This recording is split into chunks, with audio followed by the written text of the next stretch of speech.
Hello guys, collective reading tayo ngayon for no contact situation. Be open-minded po, hindi po halos lahat makaka-resonate kaya piliin nyo na lamang.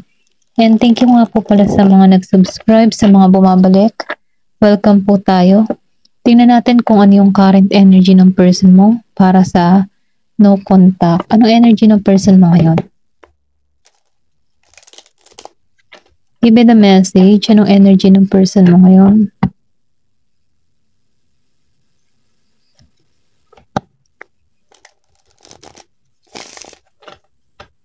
Give me the message. Anong energy ng person mo ngayon? For no contact. Oh, the love reverse. Naka-reverse, okay? Give me the message. Anong energy ng person mo? The High Priestess of Pride. Give me the message. Anong energy ng person mo?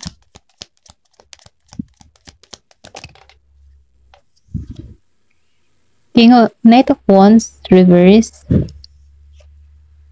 Two of Wands, reverse. Give me the message. Anong energy ng person mo? Meron dito akong nakikita na Queen of Pentacles. Tapos ng pag-iintay nito, no? Ito lang nakikita ko. Meron dito patungo or meron dito gagawa ng action. Ito lang nakikita ko sa Two of Wands. Give me more information. May pagkilos na gagawin to. Give me more information. Ano pang energy ng person mo? Ace of Cups. Six of Wands. Give me more information. Anong energy ng person mo? The Star reverse. Okay. Tingnan pa natin. Nakikita ko dito ang Gemini, Pisces, Aries, Leo, Sagittarius, Scorpio, Cancer, and Pisces, Virgo, Capricorn, Taurus. Ayun, yun na yung nakikita ko. Pero tingnan pa natin dito sa isang card kung ano pa yung karagdagan na zodiac sign. Meron ako nakikita ditong Year of the Rabbit. Okay. Give me more information. And Year of the Horse. Yan. Meron dito na the Lover's Reverse. Okay. Meron dito pinanganak ng 6. The Tower. So, naitangan ko dito, no, nagkaroon dito ng disaster or pwedeng sabihin kaguluhan sa connection na to kung bakit kayo nagkaroon dito ng paglalabo, yung naging malabo yung inyong relasyon. Ito lang nakikita ko, meron dito kaguluhan na naganap, meron pang wasak or pwedeng sabihin na may pangyayari dito na kung saan nagimbal pareho tong connection na to. Ito lang yung nakikita ko, meron ditong nagimbal. Hindi nagdire-diretso yung kanilang pagmamahalan. Dahil meron pa ditong mga sagabal or pwede rin sabihin na hindi pa ito yung tamang panahon, okay? Pwedeng nangyari na to in the past, okay? Meron ditong tao na hindi naging matagumpay yung love life, okay? Ito lang nakikita ko. Pero ganun pa man andun pa rin yung memories ninyong dalawa. Maraming kayong pinagsamahan ng tao nito. Na kung saan nakikitaan ko dito na nagiging masaya din dito sa tao na to. Kaya lang, dahil meron ditong pangyayari na may pagguho sa connection na to. Pero kahit, alam mo yun, tipong kahit gumuguho, meron pa rin ditong isang tao na pilit na inaayos yung connection. Ito lang yung nakikita ko. Kumbaga, kahit ramdam niya na sa sarili niya na wala na dito or meron ditong pangyayari na gumuho na yung connection na to, meron ditong codependent yung isa, okay? Ito lang yung nakikita ko. Pwede rin kasing sabihin na meron dito kang natuklasan, okay? Sinunod mo lang yung intuition mo. Naging malabo tong connection, maraming kaguluhan. Kasi nakikita ko dito yung usok eh. So, nafe-feel ko dito na naging malabo to para sa'yo. Nagbigay din to ng pighatian sa'yo, kapighatian. Ito lang yung nararamdaman ko. Nagkaroon ka dito ng kapighatian sa connection na to. Okay? Meron ditong the High Priestess. Four of Pentacles. Yung iba sa inyo, nakikitaan ko dito na working online. Meron dito na working online. Kumbaga, sa bahay lang. Sa bahay lang siya nag-work. Then nakikita ko dito sa Four of Pentacles. Pero ganun pa man nakikitaan ko dito na meron pa rin ditong tao na naka-stuck sa sitwasyon. Meron ditong Virgo, Capricorn, Taurus, and Pisces. Meron ditong mga nilihim, okay? Meron kang tao na may nilihim sa'yo. Ayan. Meron siyang mga nilihim sa'yo.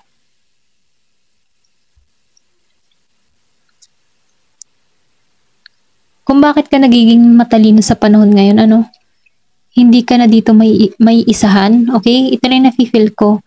Kasi, ang daming pumapasok sa kaisipan mo dito sa Ace of Swords. Marami kang pagsubok na kinaharap. Okay? Marami kang naranasan dito. Pero ganun pa man, nakikitaan ko dito na maraming gumugulo sa isip mo. Na kung saan yung susi ay hawak ng person mo. Alam mo yun, naka-stuck ka sa person mo. Ang daming pumapasok sa kaisipan mo. Kasi andun ka pa rin mahal mo pa rin ito ito lang nakikita ko. Kumbaga, nakikita ko dito na 2 years, 4 years, 4 months, wala kayong communication ng tao nito o 2 months.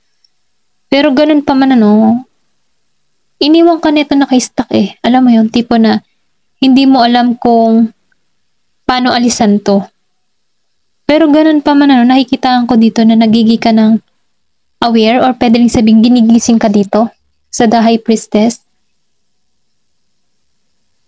Kasi nakitaan ko dito, may natuklasan ko dito sa the Lovers Reverse Then sinabayan pa ng the Tower. Meron kang natuklasan dito kung bakit nagimbal tong connection na to. Pero ganun pa man, dahil sa nararamdaman mo, naka-stuck ka pa rin dito. Dala-dala ng person mo yung susi. Kasi, pwede rin sabihin na inabandon na ka dito or iniwan ka dito na magulong-magulo yung isipan. Ito lang yung nakikita ko. Meron ditong iniwan na magulo ang kaisipan. Ayan. Then dito, sa Knight of Wands Reverse, wala pa tong kinikilos, hindi pa to kumikilos tong tao nito. Meron kang person na Aries, Leo, Sagittarius. Wala pa tong ginagawang aksyon. Pwedeng siya to naka-stuck, hindi ikaw. Okay? Vice versa, meron ditong naka-stuck sa sitwasyon. Ayaw pa nito mag-moving on. Ito lang nakikita ko, meron ditong tao ayaw pang mag-moving on sa nangyari kasi nahihirapan pa siya. Meron ditong Year of the Horse. Ito lang yung nakikita ko. Ayaw pa nitong ayaw niyang kumilos. Ayaw niya pang mag-moving on. Naka-stuck siya. Daming gumugulo sa isipan niya. Ayaw niyang tanggapin yung katotohanan dito. Okay? Maybe sobra talagang impact yung nangyari or sobrang bigat nung naranasan itong tao na to. Ito lang yung nakikita ko. Meron ditong hindi pa nakaka-moving on. Ayaw niya pang tanggapin yung katotohanan. Hindi pa to nagtatransform or wala pa tong pagbabagong ginagawa sa kanyang sarili. Kasi naka-stuck pa siya sa nararamdaman niya Yun pa rin yung paikot-ikot na pumapasok sa kaisipan niya dito. Pero ganun pa man kailangan mo tong alisan. Kasi na-feel ko dito na mapagtatagumpayan mo to yung emotion mong nararamdaman dito. Ito lang nakikita ko kasi magiging kang matalino dito Ito lang na-feel ko. Magiging kang matalino dito sa sitwasyon na to. Dito sa Ace of Wands. Nakikitaan ko rin dito yung mga pagsubok na kinaharap mo. Gagawin mo tong susi. Para mas lalo kang matalino. Maging matalino. Okay? Kasi kung ikaw man dito yung niloko, magkakaroon ka dito ng realization kasi lumabas ang the High Priestess. Maunawaan mo yung sitwasyon. matatauhan ka. Okay? Magkakaroon ka dito ng kaalaman. Ito lang yung nakikita ko. Then Two of Wands reverse. And Nine of Wands. So nakikitaan ko dito no na meron ditong tao. Pwedeng ito yung person mo yung nararanasan niya. Meron ditong need ng mag-travel. Pwedeng nasa ibang bansa, okay?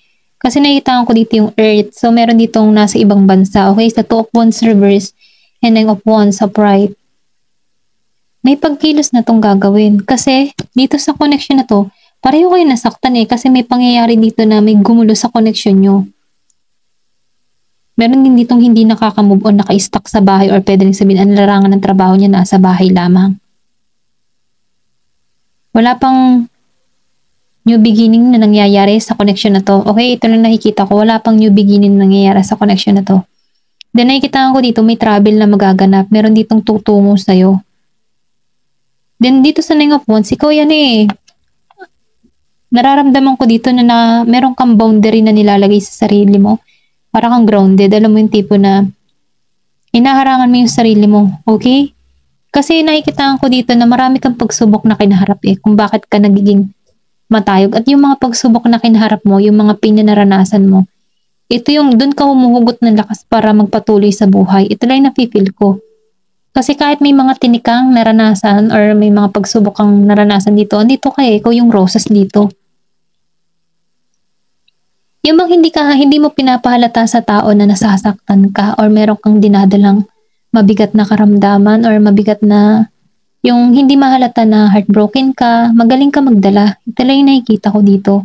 Yung iba sa inyo kung energy nyo to, nakikita ko dito na hindi mahalata ng iba or hindi mahalata ng pamilya mo na meron kang dinadala, meron kang pinapasa kasi sa aura ng mukha mo, maayos ka, yung halimbawa nagmi-makeup ka, nagpapaganda ka, pero deep inside nasasaktan ka. Kumbaga tinatakloban mo tong nararamdaman mong ito para hindi mahalata ng mga mahal mo sa buhay or nasa paligid mo, okay, mga kaibigan mo na meron kang dinadalang mabigat na pighati sa iyong puso. Ito lang yung nakikita ko.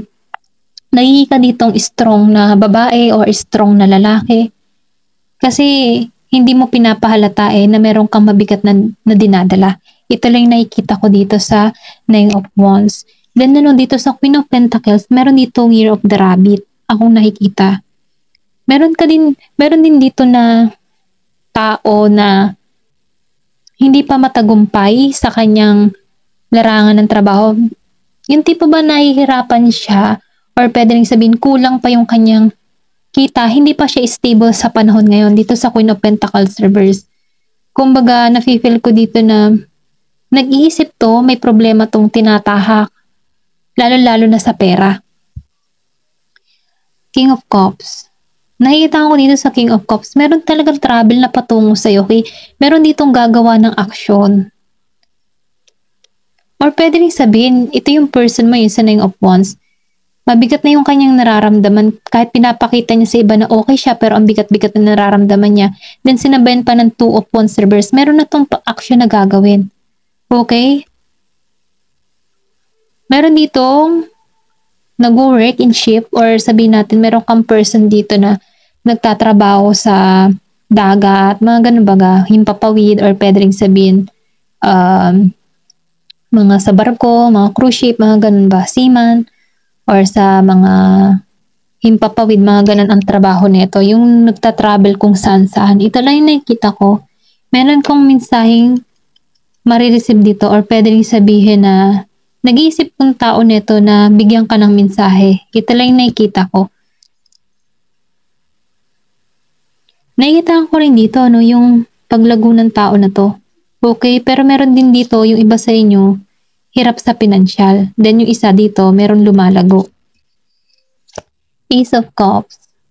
Meron dito Scorpio, Cancer, and Pisces, Virgo, Capricorn, Taurus, Aries, Leo, Sagittarius. Okay? Ito lang yung nakikita ko, Gemini, and Pisces.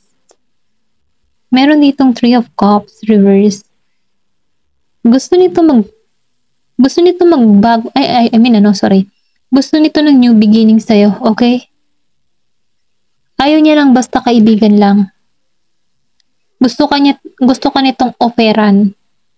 ng new beginning sa connection na to. Ayaw nito na um, hanggang kaibigan lang, ayaw nito ng ganun. Gusto niya yung mas malalim pa doon. Ito lang yung nakikita ko. Kasi nakikita ka na ito ng ano eh, yung pagiging mong pure. Or pwede rin sabihin na mabait ka, kaya gusto ka na ito. Kasi itong tao nito, tinatahak siya dito sa sa'yo eh. Kumbaga, kung makikita mo, meron kasi ako nakikita dito na ano eh, na kalapati. So, nafe-feel ko dito, no? Tinutulak tong tao na ito patungo sa'yo. Meron ditong letter M, akong nakikita, and W. Ayan. Meron dito mag-o-offer sa'yo ng new love or bagong simula. Handa na tong muli sa'yo. Ayaw nito ng kaibigan lang. Ito lang nakikita ko. Gusto nito na mas malalim pa na connection.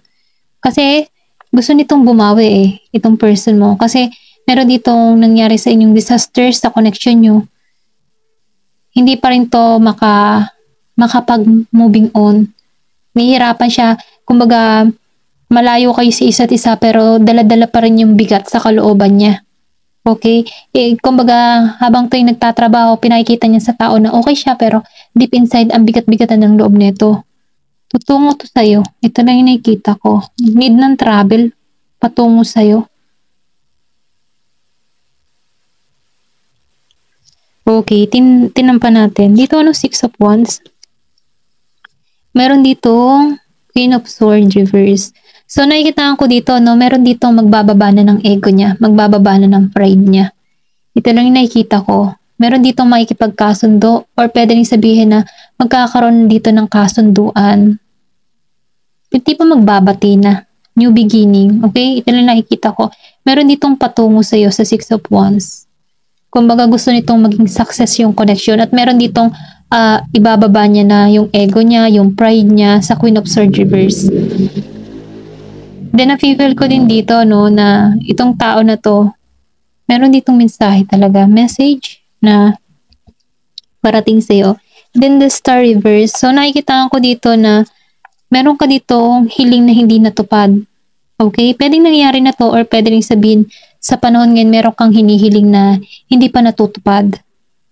Then sa Queen of Cups, alam mo yung tipo na behind the scene pa to eh. Wala kang idea na parating to sa'yo. Kumbaga wala kang idea na magpaparamdam muli yung person mo. Ito lang yung nakikita ko dito sa Queen of Cups. Kasi andito ka sa moment na hindi mo to inaasahan eh. Kasi nakitaan ko dito na mas priority mo pa yung ibang bagay kaysa dito sa tao na to. Itong parating sa'yo. Hindi mo to naiisip o matagal mo na tong hindi naiisip. Dahil itong person mo, hindi to makamoving on sa sitwasyon, may pagtungo to. Ito lang yung nakikita ko. Gusto nito yung pagkasunto. Ayaw nito ng kaibigan lamang. Gusto nito yung mas malalim na koneksyon. Kasi nakikitaan ko dito, hindi siya nagiging matagumpay eh. Sa panahon ngayon. Okay? Kasi hindi siya masaya. Ito lang nakikita ko. Meron ditong hindi masaya sa nangyayari sa kanya ngayon. Ito lang yung nakikita ko. Tingnan pa natin. Give me more information.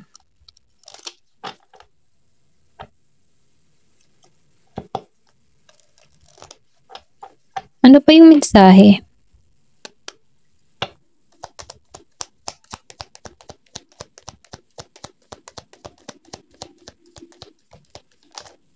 Gusto nitong kumawala. So, nakikita ko dito, no? Meron ditong one-sided. Okay?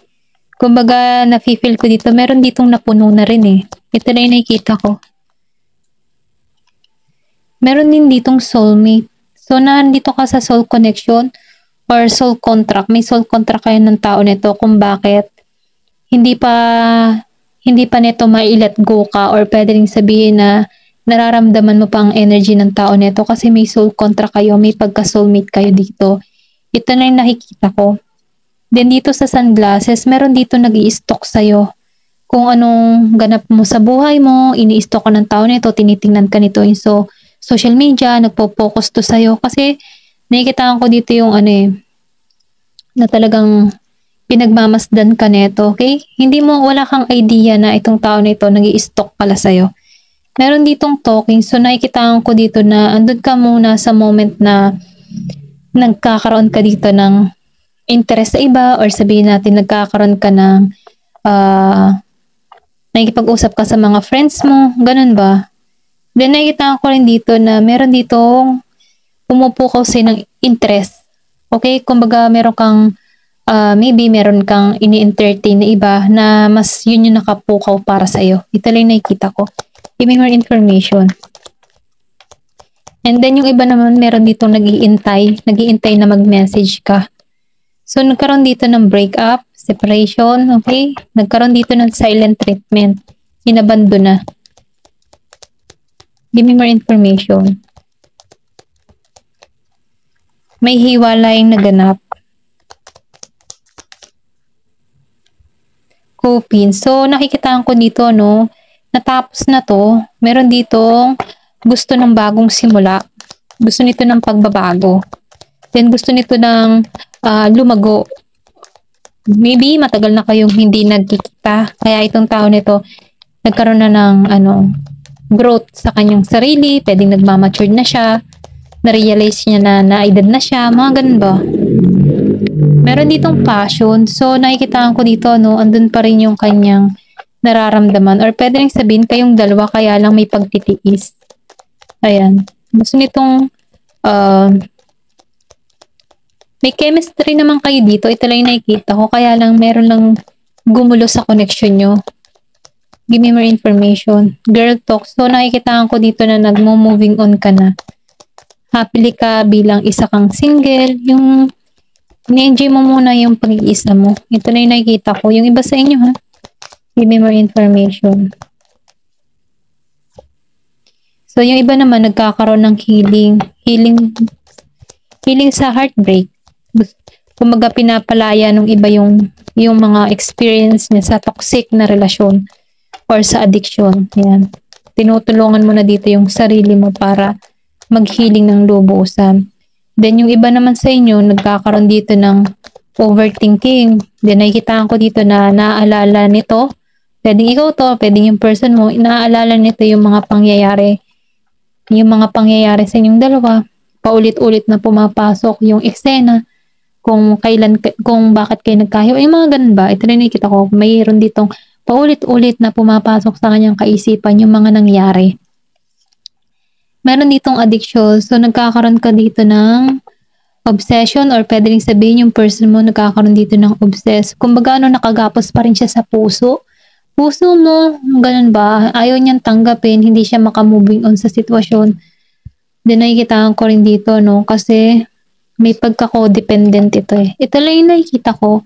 Ayan, hanggang dito na lamang po. Thank you for watching and love and peace.